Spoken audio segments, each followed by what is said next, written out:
the beginning of the war, Lincoln said, "We are not fighting to abolish slavery. We are fighting to preserve the Union, preserve the nation." And while Lincoln didn't support slavery, he wasn't exactly in a rush to get rid of it either.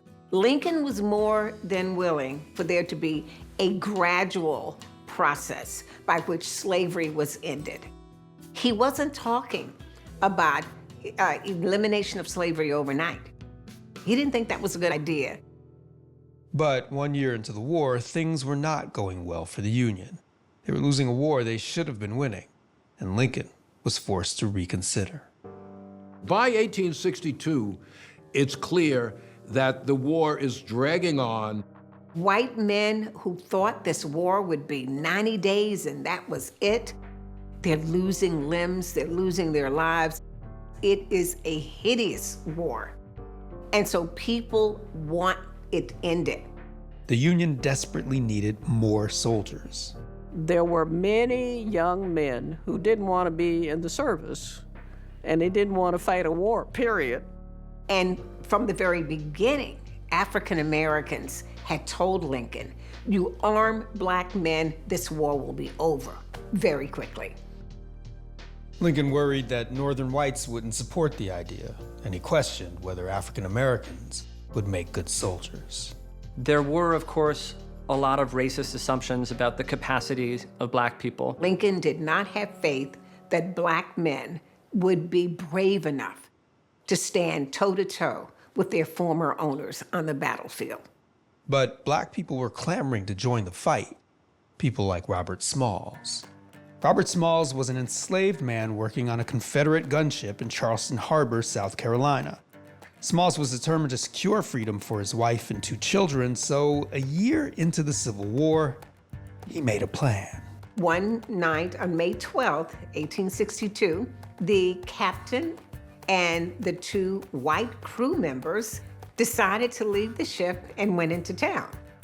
So at the right time, about 2 o'clock in the morning, Robert Smalls dons the captain's hat. And he steals the Confederate gunship. He stops at one of the wharfs, he picks up his wife and children, and he picks up other people as well. His plan was to deliver the ship and its precious cargo of guns and ammunition to the Union Navy, which was blockading the harbor. But first, he had to pass a series of Confederate forts. Smalls had to make his way out of this heavily fortified, heavily occupied harbor. There are guards there, and he's being challenged. He knows the signs, the signals, the routines. He has studied all that. They thought he was the white captain as the ship sails by, out to join the United States Navy. Everybody on that ship could have been killed. He took that chance with his family on board. At the moment that he needed to be brave, he was. Smalls became a big hero in the North. A group of slaves escaped right under the nose of the Confederacy. They had believed that black men didn't have the courage or the intelligence to do that kind of thing. And Smalls showed them that they were wrong.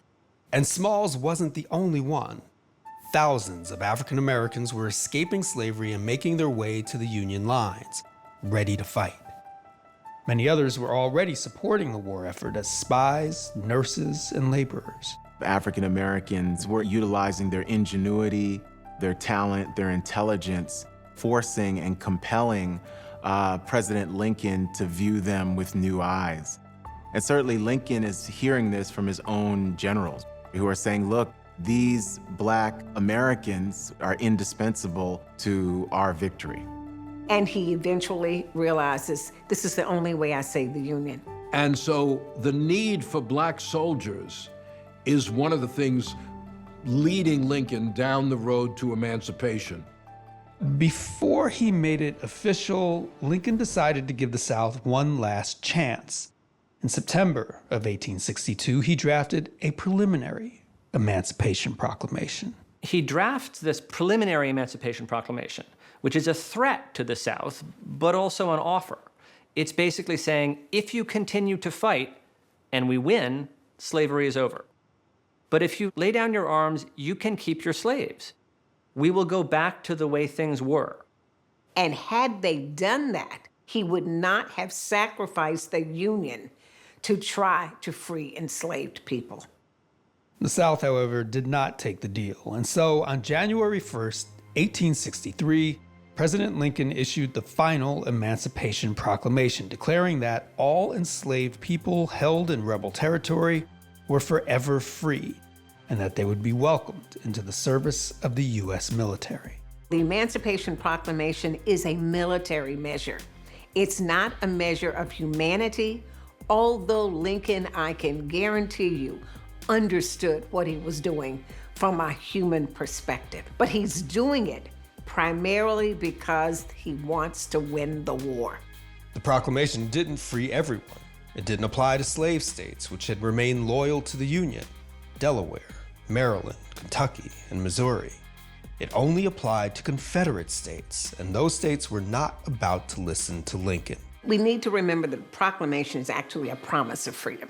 It's not actually freedom until the enslaved can get to the Union lines.